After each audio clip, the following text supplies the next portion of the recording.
যে এমপিদের যে হাজার হাজার গুণ প্রপার্টি বেড়েছে, উপজেলা আওয়ামী লীগের উপজেলা পরিষদ চেয়ারম্যানদের গড়ে সম্পত্তি বেড়েছে 4800 গুণ, এগুলো তদন্ত শুরু করবে সরকার? বা দুদকের সাহস হবে এই তদন্ত করা? পার্লামেন্টে দাঁড়িয়ে বললি হলো দুর্নীতি বিরুদ্ধে অভিযান শুরু হয়েছে। কোথায় অভিযান শুরু হয়েছে?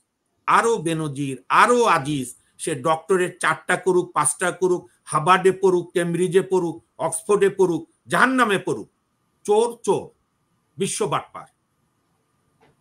এবং বাংলাদেশের এই 3টা ঘটনার পরে কোন বিবেকবান মানুষের পক্ষে এই সরকারের পক্ষে সাফাই গাওয়ার কোন নৈতিক অধিকার আছে কিনা আমার প্রশ্ন। লজ্জাবোধ তো বাদ দিলাম, কারণ আওয়ামী লীগ আর লজ্জা একসঙ্গে যায় না।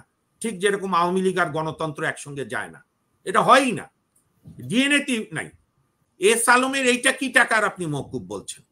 যে দেশের বিচার বিভাগ বেগম খালেদা জিয়া 2 কোটি টাকার জন্য 10 বছরের জেল দেয়, তাও তসরুপ না, একটা অনিয়ম হয়েছিল এক অ্যাকাউন্ট থেকে আরেক অ্যাকাউন্টে।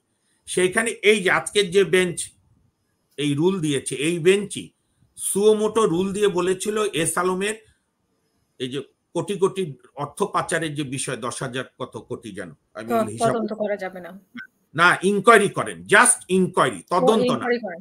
আমি আপনাকে আজকে জাস্ট একজন সামান্য আইনজীবী হিসেবে বলছি, 2টা জিনিস আছে।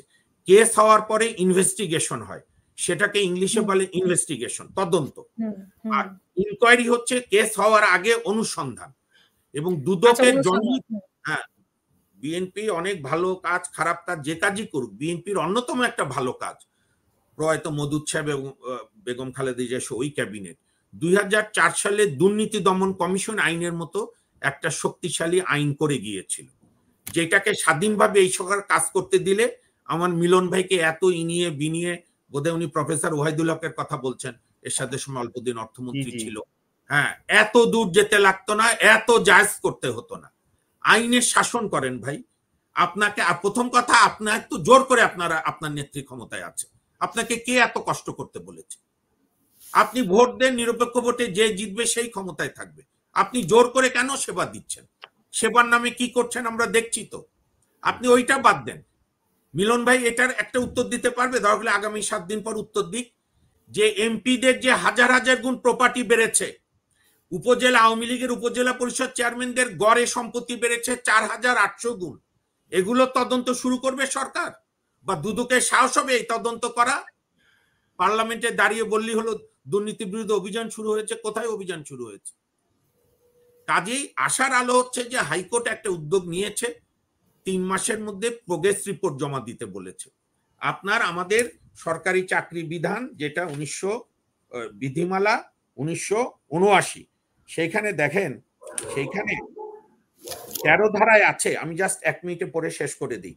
চাকুরিতে যোগদানের সময় একজন সরকারি কর্মচারী তার নিজের মার্জনা কর্মী বা তার পরিবারের অন্য কোনো সদস্যের মালিকানাধীন শেয়ার সার্টিফিকেট, সিকিউরিটি, বীমা পলিসি ও বিভিন্ন টাকা, মূল্য, অলংকারাদি সহ সকল স্থাবর অস্থাবর সম্পত্তি সম্পর্কে একটি ঘোষণাপত্র কর্তৃপক্ষের মাধ্যমে প্রদান করবেন, বিভিন্ন জেলাটাল পার্টিকুলার, এবং মাঝে মাঝে আবার 5 বছর পর পর জানাবে।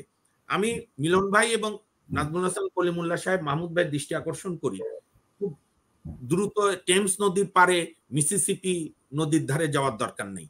এই যে পদ্মার ওপারি, গঙ্গার ধারে, পশ্চিম ইন্ডিয়াতে একটা নিয়ম আছে যে একজন পাবলিক সার্ভেন্ট বা পাবলিক অফিস হোল্ডার্স যখন চাকরিতে জয়েন করবে, সে তখন একটা স্টেটমেন্ট দেবে, আইনের একদম অংশ।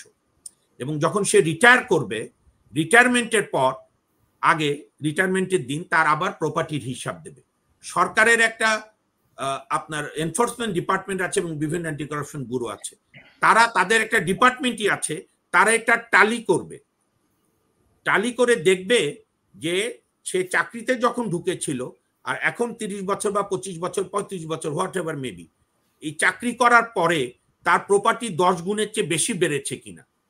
10 গুণের চেয়ে বেশি বাড়লে তারা একটা ইনকোয়ারি করবে যে আসলে কিভাবে বেড়েছে, কি তার উৎস। এগুলো একটা রাষ্ট্রের কাঠামো। আমরা কি মোগল সম্রাটের দরবারে আছি নাকি, যে মনে হলো আমার 25টা ওয়াইফের মধ্যে একটা ওয়াইফ, কি নাম ওর আপনার, হাসিনা পা, মমতাজ, মমতাজের মতো ওই বিচ্ছিন্ন এক দূরে দুনিয়ার জায়গা থেকে পাহাড় টাহাড় কেটে এনে মার্বেল দিয়ে একটা তাজমহল বানিয়ে দিলাম। তাজমহল বানালো। 30টা না 32টা বোধহয় শাহজাহানের বউ ছিল, তার মধ্যে একটাকে তার ভালো লেগেছে। আমরা কি ওই যুগে আছি নাকি? না ভাই, এই দেশ স্বাধীন হয়েছে 30 লক্ষ শহীদের রক্তের বিনিময়, এস আলমদের মতো দুর্বৃত্তদের দুর্বৃত্তপনা করার জন্য না। এস আলমের আসলে কি এমন ঘটনা ঘটেছিল? আমার শোনেন, আমার পূর্বসূরীরা, মিলন ভাই ইতিহাস আমার চেয়ে ভালো জানেন, কারণ ছাত্রলীগ ব্যাকগ্রাউন্ডে, তারা তো ইতিহাস চর্চাই সারাদিন করে। আমাদের পূর্বসূরীরা 22 পরিবারের দুর্নীতির বিরুদ্ধে বলেছিল, বাওয়ানি, ইস্পাহানি, তারপরে কি নাম আরো যা যা আছে, এরা লুটে খাচ্ছে আমাকে, আমি এদের বাদ দেব। আর আজকে 22 পরিবার কমে 4-5 পরিবার মিলে আবার তাদেরকে জায়েজ করছি আমরা যে তারা চলে গেলে। আশ্চর্য ব্যাপার। সুতরাং এগুলো কথা না, মানুষ আজকে জেগে উঠেছে, আমি অত্যন্ত আশাবাদী। আপনার এই যে শুধু ক্ষমতার পালাবদল করলে যে কিছু হবে না তার প্রমাণ আজকে ছাগল কাণ্ডে। ওই যে আমি ছোটবেলা আমার দাদি বলতো, শিখিয়েছিল, ধর্মের কল বাতাসে নড়ে। আর এই যে হিন্দিতে একটা, উর্দুতে একটা শায়ের আছে, মির্জা গালিব না কার, আমি নামটা মনে করতে পারছি না, যে আল্লাহর দরবারে দেরি হয় কিন্তু কখনো বিনা মানে দেরি হয় কিন্তু কখনো বাদ যায় না। আরো মতিউর, আরো বেনজির, আরো আজিজ, সে ডক্টরেট 4টা করুক, 5টা করুক, হার্ভার্ডে পড়ুক, কেমব্রিজে পড়ুক, অক্সফোর্ডে পড়ুক, জাহান্নামে পড়ুক, চোর চোর, বিশ্ব বাটপার। এবং আমি বাংলাদেশের এই 3টা ঘটনার পরে কোন বিবেকবান মানুষের পক্ষে, এই সরকারের পক্ষে সাফাই গাওয়ার কোন নৈতিক অধিকার আছে কিনা আমার প্রশ্ন। লজ্জাবোধ তো বাদ দিলাম, কারণ আওয়ামী লীগ আর লজ্জা একসঙ্গে যায় না। ঠিক যেরকম আওয়ামী লীগ আর গণতন্ত্র একসঙ্গে যায় না, এটা হয়ই না, ডিএনএ নাই। কারণ আওয়ামী লীগ যখনই ক্ষমতায় গেছে ক্ষমতা ছাড়তে চায়নি। অত বড় টাওয়ারিং পার্সোনালিটি বঙ্গবন্ধু এখান থেকে মুক্ত হতে পারেননি। কাজেই এইখানে আজকে মানুষ যেভাবে ঘৃণা করছে, শোনেন, আমার ব্যাকগ্রাউন্ড হচ্ছে, আমি নিজে স্বাধীন পেশা করি, কিন্তু আমার বাবাও সরকারি কর্মকর্তা ছিলেন, আমার দাদাও বহু আগে সরকারি কর্মকর্তা ছিলেন। আমার দাদার মুখে একটা গল্প শুনেছি, যে তখনকার যে অফিসার্স ক্লাবে যে লোকটা দুর্নীতিবাদ ছিল, ধরেন ওই আমলে 5 টাকা 10 টাকা বেশি নিত রেভিনিউ অফিসার হিসেবে, সে ক্লাবের মধ্যে গিয়ে কর্নারে 2 জন নিরিবিলি কথা বলতো, মনে করেন রেপ মামলার আসামির মতো, আর অন্য অফিসাররা দেখাতো, দেখো ওরা টাকা খায়। আর দুর্ভাগ্য, কলিমুল্লাহ স্যারের মতো এত বড় একজন শিক্ষক আজকে অবাক হচ্ছেন এগুলো দুর্নীতির ঘটনায়, নিশ্চয়ই হতাশা থেকে বলছে। কারণ এটা তো ওই আমি বেনজিরের ভাষাই ধার করি, যে পিক্চা তো আভি বাকি হ্যায় মেরা দোস্ত।